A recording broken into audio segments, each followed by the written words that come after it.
हळद रुसली कुंकू हसलं या मालिकेच्या आजच्या भागामध्ये आढळराव जे आहे ते आपल्या ह्या कृष्णाची खूप समजूत काढत असतात आणि कृष्णाला अगदी चार गोष्टी अगदी छान प्रकारे समजावून सांगत असतात.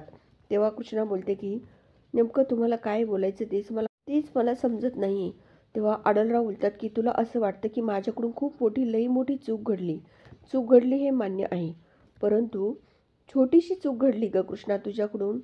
माणूस आहे म्हटल्यावर चूक तर होणार ना, असं पण आढळराव बोलत असतात. अगं चूक ही कुणाकडूनही होत असते, ती माणसाकडूनच होते, त्यामुळे एवढं टेन्शन घ्यायचं नाही कृष्णा.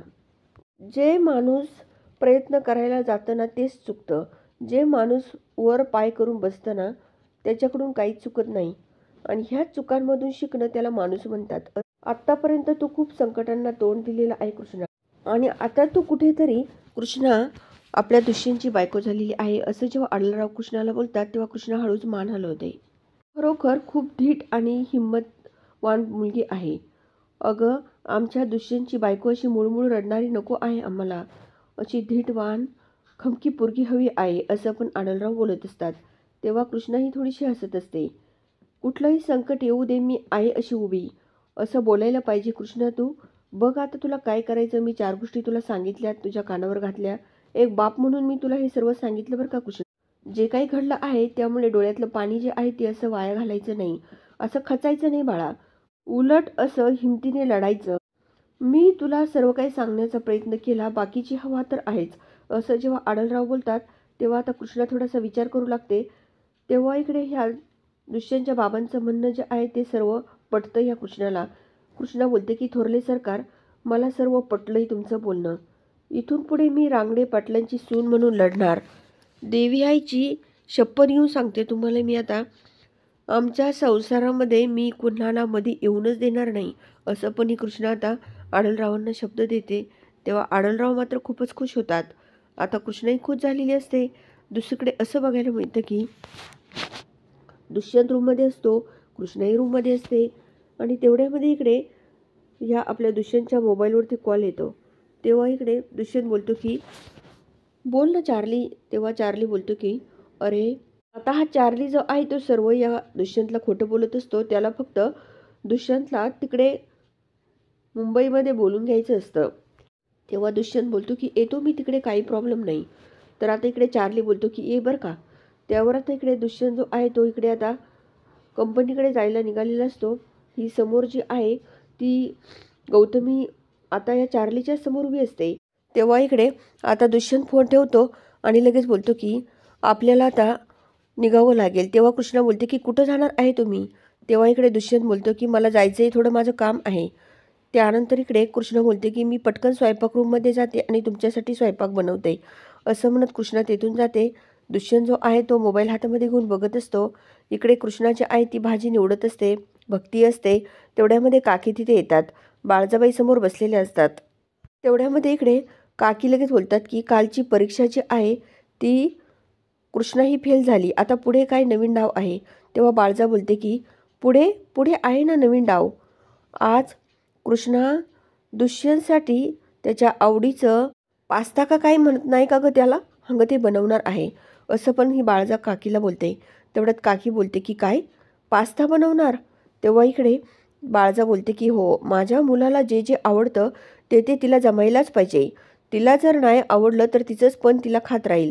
नवऱ्याच्या आवडी निवडी जर जपता येत नसेल तर त्या बायकोचा काय उपयोग. त्यामुळे तिला जर येत नसेल ना आवडीनिवडी जपतात तर इथून निघून जाईल. तेव्हा काकी बोलतात की अहो मला एक म्हणायचं, ही भक्तीची आहे ना, तिच्यासाठी ह्या घरात तोपर्यंत सर्व परीक्षा सोप्याच जातील, असं पण इकडे काकी या बाळजाचे कान भरत असतात आणि ही भक्ती जी आहे ती समोर भाजी निवडत असते. दुसरीकडे आता मीची आई जी आहे ती इकडे या भक्ती आणि कृष्णाच्या घरी म्हणजे या बाळजाच्या घराच्या बाहेर आलेली असते आणि ही गौतमीची आईची आई ती बोलते की मी आता बाहेर आले आहे बरं का. तेव्हा इकडे काकी बोलतात की काहीतरी करा पण यांना दोघींना बाजूला करा. तेवढ्यामध्ये इकडे कृष्णाची आई दरवाज्यात येते आणि या बाळजाला बोलते की येऊ का घरात. काकी बोलतात की आले आहेत तर या ना मग. तेवढ्यामध्ये इकडे बाळजा बोलते की ये आणि बस. तेवढ्यामध्ये इकडे ही आपली बाळजाची आई ती कृष्णाला आवाज देते आणि बोलते की अगं तुझी आई आली आली, आई खाली ये. त्यावर इकडे भक्तीची आई ती आपल्या आईजवळ जाते आणि आईला बोलते की आई तू कशी आहे गं, थांब मी तुझ्यासाठी पाणी घेऊन येते.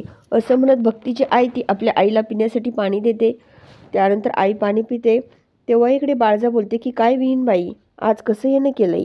आता इकडे ही कृष्णाची आई इकडे तिकडे बघत असते. कृष्णा लगेच आपल्या आईला बोलते की आई तू आली का गं, मला भेटायला आली आई तू. असंही कृष्ण आपल्या आईला बोलते आणि तिच्या पायांचं दर्शन घेते. तेवढ्यामध्ये इकडे बाळजा आणि काकी बघत असतात. बोलते की काय ग आई, तुझा चेहरा असा का पडला ग. त्यावेळेस इकडे आता ही आई काहीच बोलायला तयार नसते. तेव्हा मात्र इकडे बाळजा बोलते की अगं सावित्री बोल ना, का बोलायला तयार नाही तू. तेव्हा सावित्री बोलते की काल भक्तीचा नवरा घरी आला होता, आमच्या कुळाचा उद्धार केला. आमच्या गावामध्ये त्याने इतका काय उद्धार केला आमचा. तो बोलला की त्या पाटलांच्या वाड्यामध्ये ती काय करते, एवढं दिवस कुणी राहतं का. आम्हाला सर्व गावासमोर मान वर करायला सुद्धा लाज वाटत होती. आहो काय सांगू तुम्हाला, काय थैथाय केली त्या बापाने, काय सांगू तुम्हाला. भक्ते तू काही कर, परंतु तू जा आता. असं पण इकडे ही सावित्रीची आई ती भक्तीला बोलते आणि तुझी पिशवी घे आणि चल बाई. असं पण इकडे सावित्री भक्तीला बोलते. आता कृष्णा खूप टेन्शनमध्ये येते. भक्ती बोलते की अगं आई परंतु कसं गं. तेव्हा इकडे सावित्री बोलते की अजूनही तुझ्या मनात आहेच का इथे राहायचं. अगं भक्ती, कलवरी फक्त 2 दिवसाची असते, तुला काय इथे आयुष्यभर राहायचं आहे का मग. असं पण इकडे ही सावित्री बोलते. तेव्हा इकडे कृष्ण बोलते की अगं आई पण राहू दे ना. तेव्हा इकडे काकी बोलतात की बरं झालं तुम्ही आल्या. अहो तुमची एक लेकची आई ती खूप सुगरण आहे, एकीला काही येत नाही, हे लग्नाच्या आधी आम्हाला माहीत नव्हतं.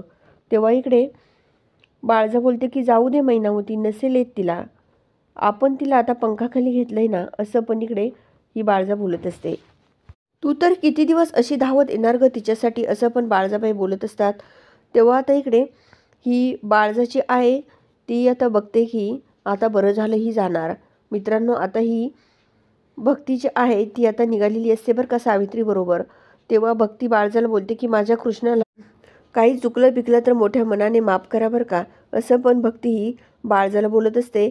आणि तेव्हा भक्ती काही या कृष्णाचा हात सोडायला तयार नसते. सावित्री लगेच तिचा हात ओढते आणि तिला या रिक्षामध्ये बसवते. त्यानंतर भक्ती ही कृष्णाला बोलते की कृष्णा एक गोष्ट लक्षात ठेव, आजपर्यंत तुझ्या हाताने तू जशी या घरात आलीस तशीच ह्या घरात राहून पण दाखव बरं का. मी जाते बरं का आता. असं पण इकडे भक्तीची आई ती कृष्णाला बोलते. त्यानंतर भक्ती बोलते की काळजी घे स्वतःची, मी तुझ्याबरोबरच आहे बरं का कायमची. असं पण इकडे ही आपली भक्तीची आई ती कृष्णाच्या हातामध्ये हात देत बोलत असते. कृष्णाची आई ती भक्तीला बाय असं करते. काकी आणि बाळजाबाई खूपच खुश होतात. दुष्यंत तिथे येतो. बोलतो की कुणी आलं होतं का, कारण दुष्यंत आता गाडीमध्ये बसण्यासाठी गाडीच्या जवळ आलेला असतो. कृष्णा बोलते की आई आली होती, भक्तीला घेऊन गेली. असं पण कृष्णा ही दुष्यंतला बोलते. त्यावर दुष्यंत बोलतो की अचानक कशी गेली अशी. तेव्हा बाळजा बोलते की प्रॉब्लेम कसला, तिथे पाठराखीण म्हणून आली होती, ती थोडी इथे कायमची आली होती. असं पण इकडे बाळजाची आई ती दुष्यंतला बोलते. बाळजाची आई ती दुष्यंतला बोलते की काय रे तू कुठं निघालास, असं उपाशी पोटी कुठे जायचं नाही बरं का दुष्यंत. असं पण बाळजा ही दुष्यंतला बोलते.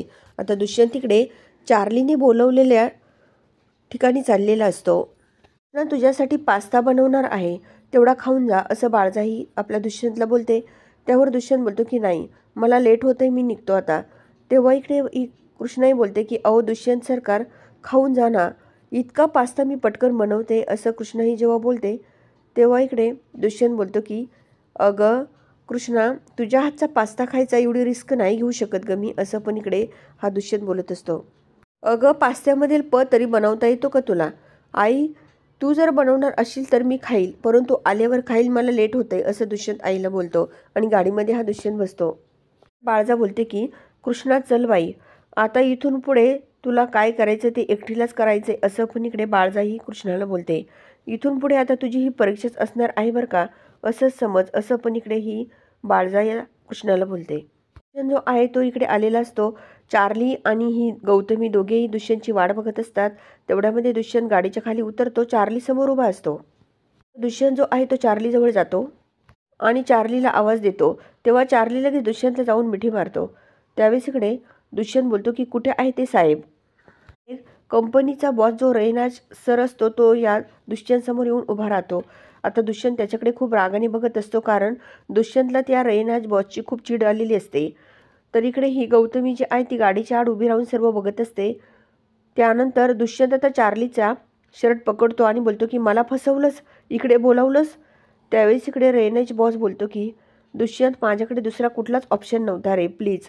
त्यावेळेस इकडे दुष्यंत त्याला बोलतो की मला तुझ्याशी काहीच बोलायचं नाही, तू ढळ इथून. त्यावेळेस इकडे हा रैनाज बॉस खूप सांगू लागतो, परंतु दुष्यंत काहीच ऐकायला तयार नसतो. त्यावेळेस रैनाज बॉस बोलतो की अरे गौतमीने तुला धोका दिलेला नाही आहे दुष्यंत. काकी बोलतात की अहो कृष्णाला सर्व स्वयंपाक येतोय, मग तुम्ही कसं तिला बाहेर काढणार, असं पण इकडे ही जी काही काकी आहे ती बाळजाला सांगत असते. इकडे आता हा रैनाज बॉस जो आहे तो दुष्यंतला बोलतो की जेव्हा गौतमीला आणि मला एकत्र तू दुष्यंत बघितलं होतं ना, तेव्हा गौतमीची काहीच चूक नव्हती, मीच तिच्या ड्रिंकमध्ये औषध मिक्स केलं होतं, असं हा रैनाज बॉस जो आहे तो या आपल्या दुष्यंतला सांगतो. तर मित्रांनो, नेमकं आता पुढे काय होणार आहे बघण्यासाठी चॅनलला जरूर सबस्क्राईब करा, लाईक करा आणि व्हिडिओ बघितल्यामुळे अगदी मनापासून धन्यवाद.